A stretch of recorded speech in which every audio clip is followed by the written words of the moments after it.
It is September of 1683. As Kara Mustafa Pasha, Grand Vizier of the Ottoman Empire, to Sultan Mehmed IV, is laying siege to Vienna at the head of a 150,000 strong force. He has employed sappers to place 10 mines under the Viennese walls, just as Karel Hertog van Lotharingen is arriving along with Jan III Sobieski on the Kalenberger Hill. This relief force needs to score a victory. If they don't, Vienna will certainly fall. Pope Innocent XI at this time is really worried that if Vienna falls, being the last geographical barrier to the Ottoman conquerors, that the rest of the Holy Roman Empire will fall with it, and with the Holy Roman Empire, the rest of Christian Europe. The story of today's siege, however, begins in 1529 with Sultan Suleiman the Magnificent. He is in a war with Austria over control of Hungary, and both nations are trying to install their own king in Hungary, both also claiming to be the true Roman successor state, the Ottomans by conquest and the Holy Roman Empire more through clever political maneuvering with the Pope. Sultan Suleiman won the Battle of Mohács in 1529, and doing this he conquered Hungary, the biggest part of Hungary. And after doing this, he started to siege Vienna to forever break Habsburg rule in the area. The Austrians tried to muster a relief force, but before they could do this, the Sultan managed to make a breach in Vienna's walls. He called it Suleiman's Breach to invigorate his soldiers for what he knew would be the last assault on the city before the relief army could arrive. But the assault failed, and the Viennese garrison was able to keep the Ottomans out of the city. And because an imperial relief force was almost at Vienna, Suleiman was forced to retreat back into Ottoman lands with his depleted force. Now, having one of their most beloved sultans, remember he was called the Magnificent, defeated by these Christians, did not sit well with the Ottomans, and a general feeling for want of revenge was taking hold in the Ottoman mindset. And now to talk about the next reason for the War of 1683, we need to go forward in time a little bit to 1676. When Kara Mustafa Pasha replaced Koprulu Fazil Ahmed Pasha as Grand Vizier under Sultan Mehmed IV. And this man will be of great importance for the events to come. Kara Mustafa Pasha was a true warrior, not respected per se for his merit, but respected more for his ferocity in battle and his courage. He had a strong anti-Christian sentiment and had no real respect for the Austrians. And because of these feelings, he had an ambition of his own to finally break the city of Vienna. But for the new Grand Vizier, there were still some things in the way of these ambitions. Because you see, since 1606, concluding the long Turkish wars, the Ottomans and the Austrians actually had a peace treaty. This was called the Treaty of Zistvatorok. And in this treaty, something else interesting actually happens, because the Treaty of Zistvatorok is the first time that a Holy Roman Emperor recognizes another emperor in Europe, this being the Sultan of the Ottoman Sultan. But in 1682, the treaty was expiring and talks were scheduled between Kara Mustafa and the Austrian delegation to see if it would be interesting to renew the treaty.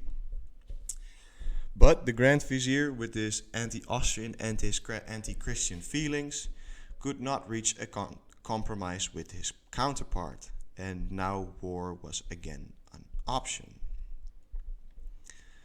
Now, shortly after these events, after the expiration of the Treaty of Zistvatorok, Sultan Mehmed actually received a delegation of the King of France, Louis XIV. And Louis XIV was no friend to the Habsburg King of Austria, Leopold I, and would give Mehmed a guarantee that France would not intervene in case of an Ottoman attack on Austria, and also trying to tell the Sultan to make war on Austria. This was a big shock for the rest of the European and Christian powers, as such an agreement had until now not really been made with the Ottomans.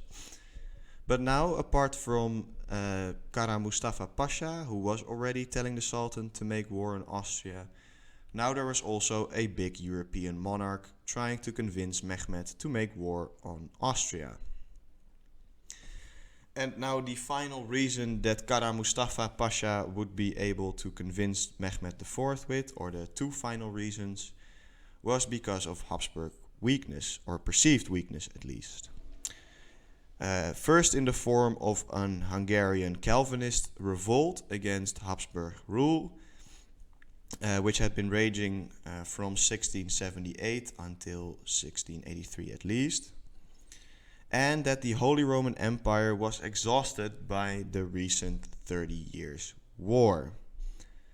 And now these 6 reasons would convince Mehmed to start mobilization of the Ottoman forces around February of 1683. Now, before we are gonna talk about the formation of the new Holy League, it is interesting to look at the state of the Ottoman army. I shortly mentioned Koprulu Fazil Ahmed Pasha as the predecessor to Kara Mustafa Pasha as Grand Viziers. And the Koprulu dynasty were actually 2 guys. It existed of Koprulu Mehmed Pasha and Koprulu Fazil Ahmed Pasha. And these 2 guys were modest reformers of the Ottoman Empire. Since 1606, after the Long Turkish War, the Ottoman elites were starting to see the Ottoman Empire, starting to see it as being rather weak. So they would try to reform the empire and bring it back to the glory it once held.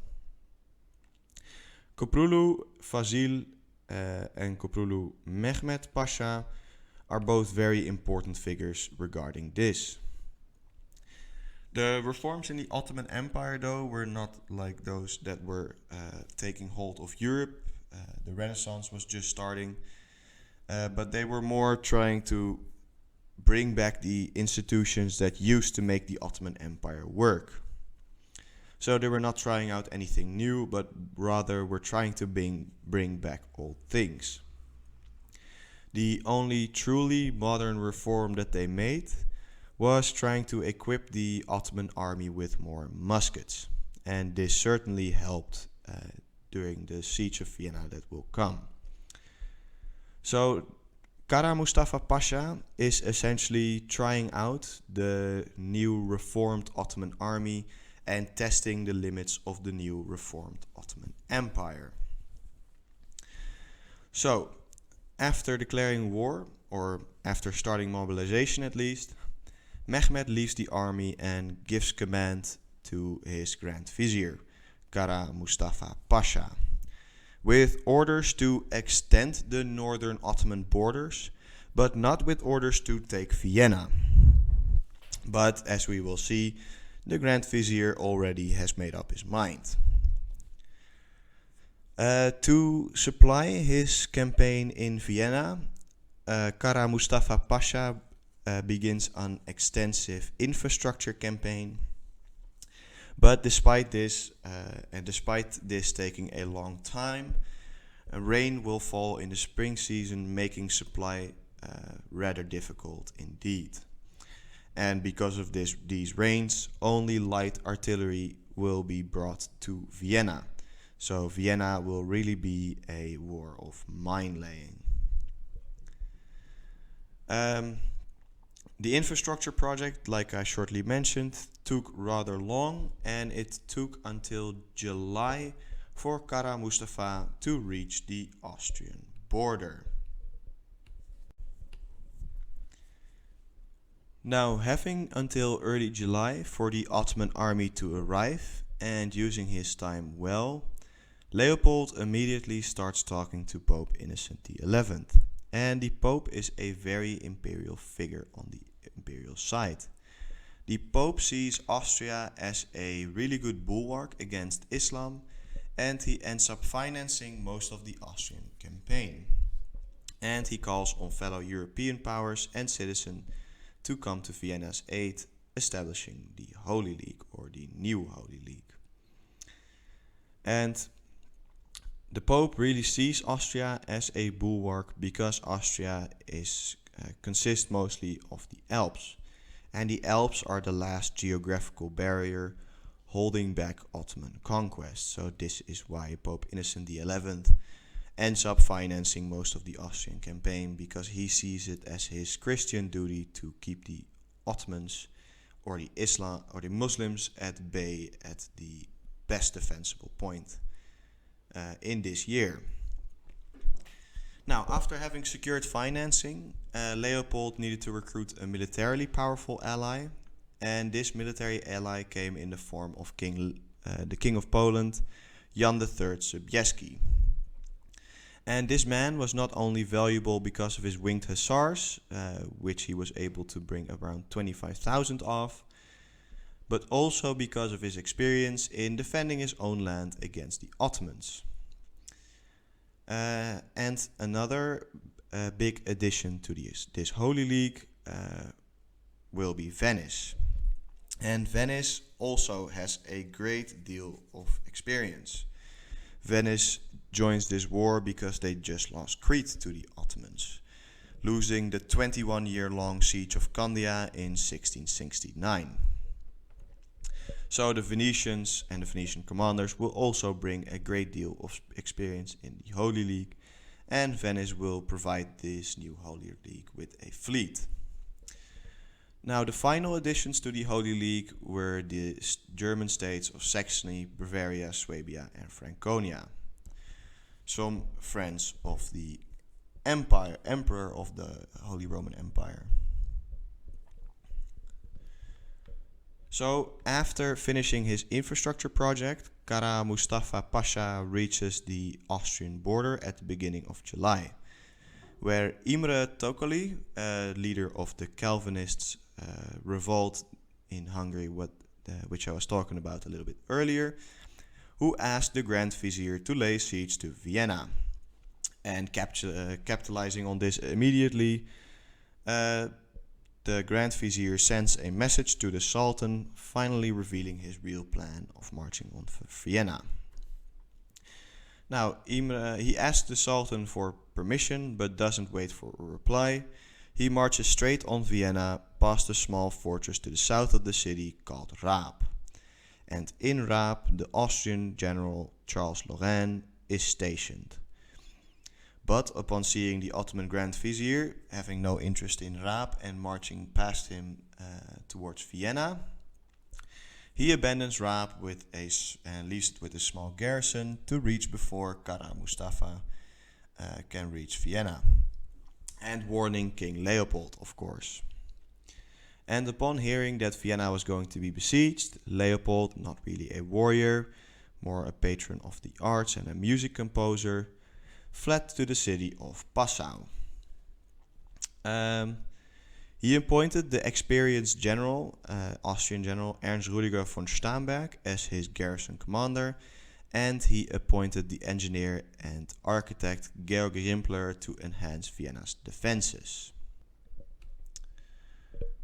Kara Mustafa Pasha, despite the best efforts by Ernst Rüdiger von Starnberg and Georg Rimpler, was able to make quick progress as he started digging his circumvallation trench in order to encircle the city, completing this encirclement on the 14th of July and taking the first line of Viennese defenses within the span of a month.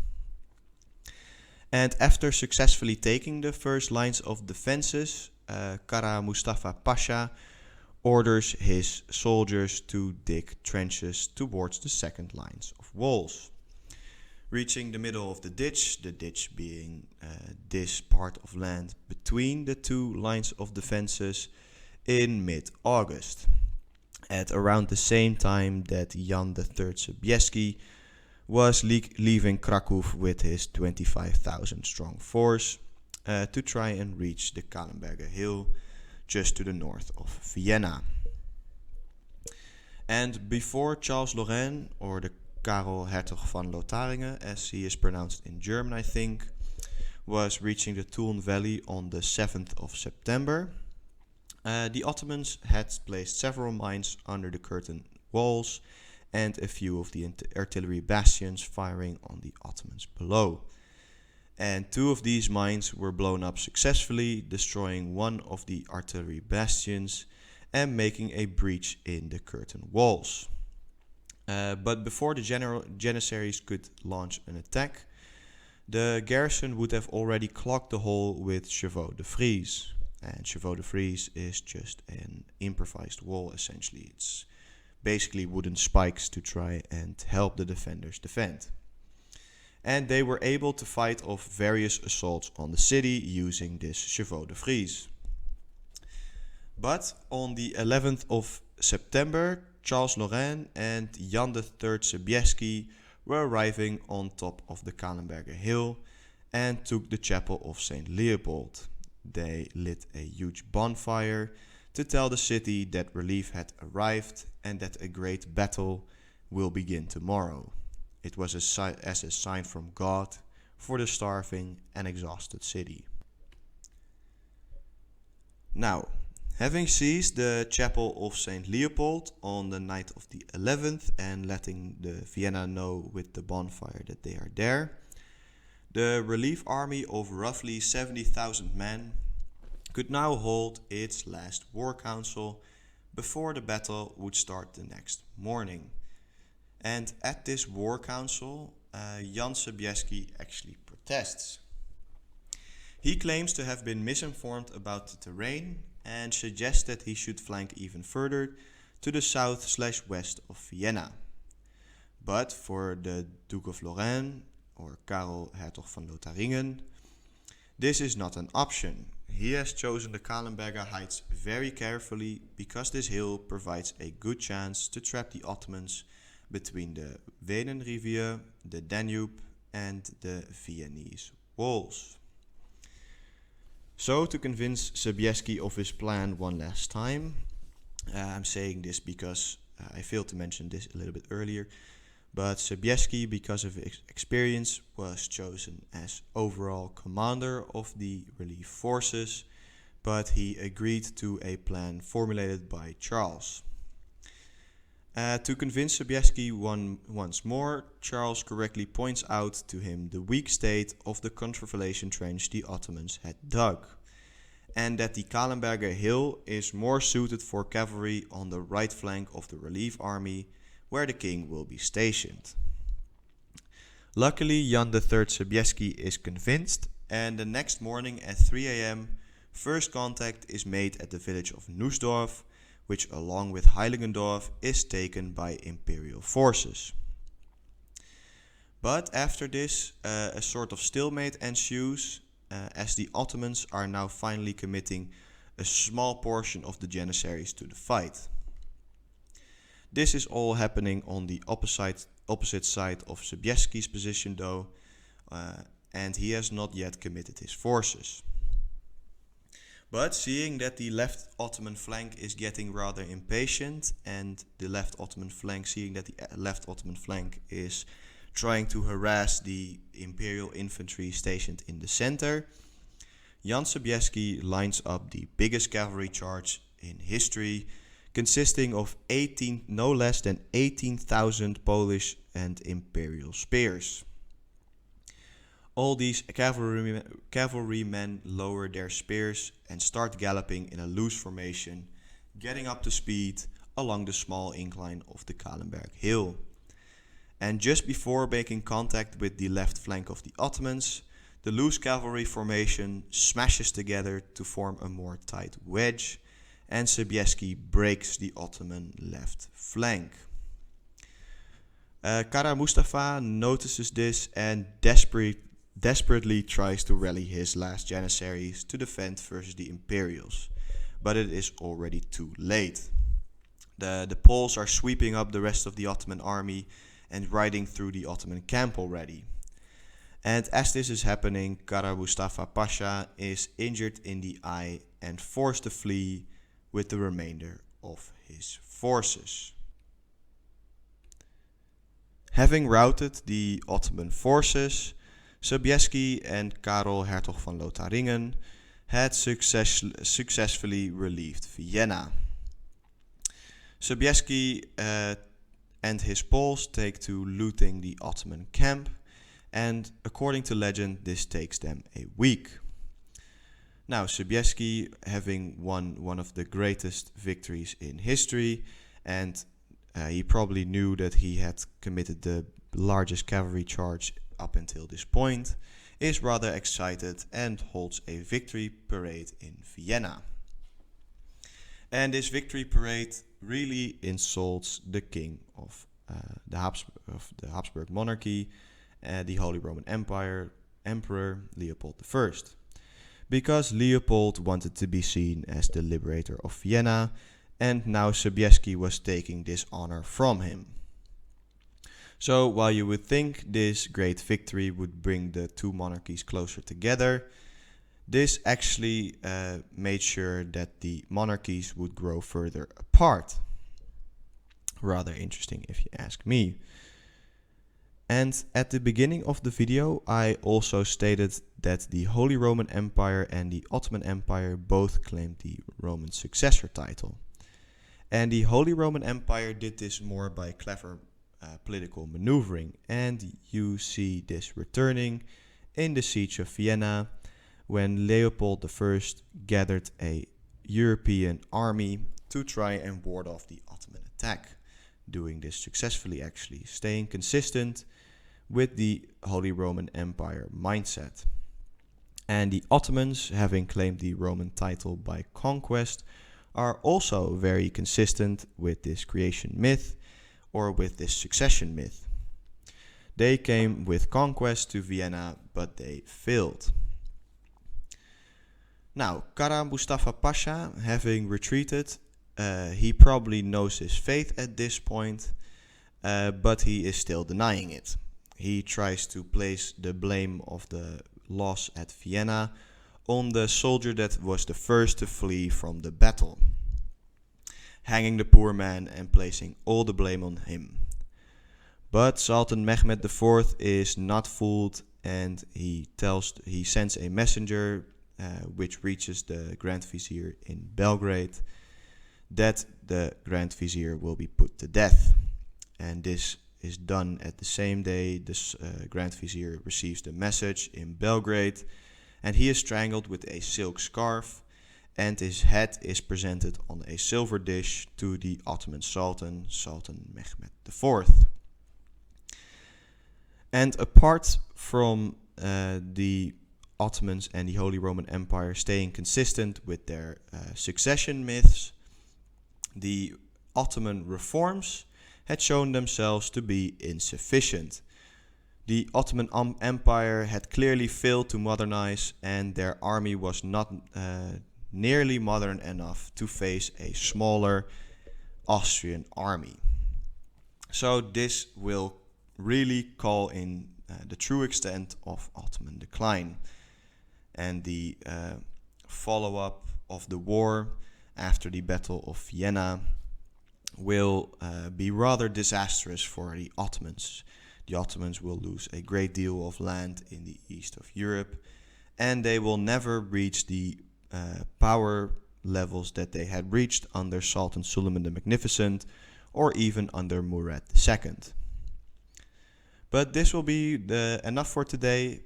I hope you have learned something about the year 1683 and about these two interesting empires, and I hope to see you in the next video.